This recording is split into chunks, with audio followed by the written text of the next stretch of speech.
we established the Arab Political Science Network to better connect the Arab academic community with its international research counterpart.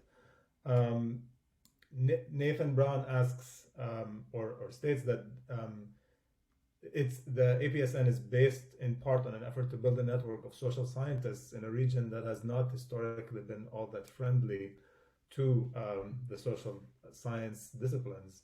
I was going to ask about any words of advice you may have for us,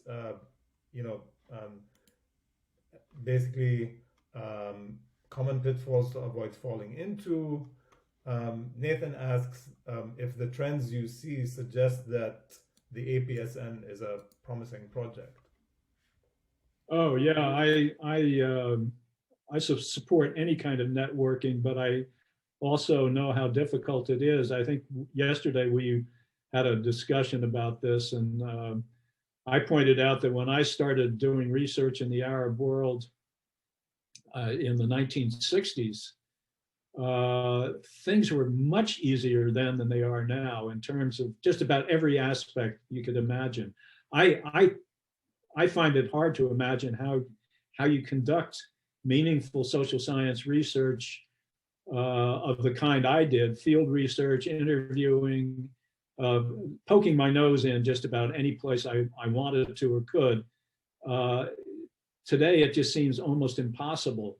So you have to find strategies that exploit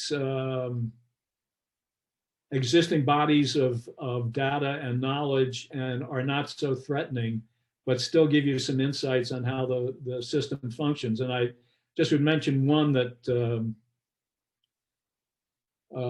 struck me at the time as being particularly ingenious. It was trying to get at crony capitalism in Egypt.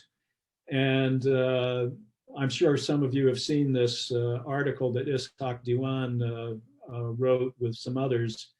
And what they did is they looked at a point in time when Hosni Mubarak had to go abroad for medical treatment, and there was great speculation that he might be dying.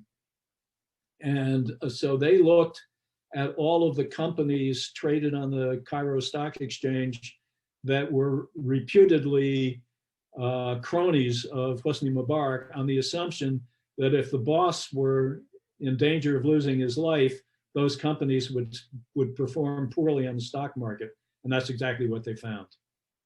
And all you had to do was have the indicators from stock performance and valuation in order to carry that out. When I was starting out, I didn't have to look at sort of indirect methods like that. Now I think it becomes absolutely critical. In any case, the networks, I think, always serve an important function. And they are the links of people who work in considerable isolation and danger to some broader community that can give them some guidance and some help and some hand-holding when they need it.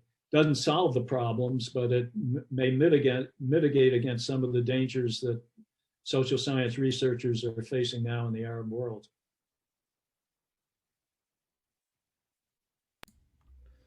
To build on or elaborate on your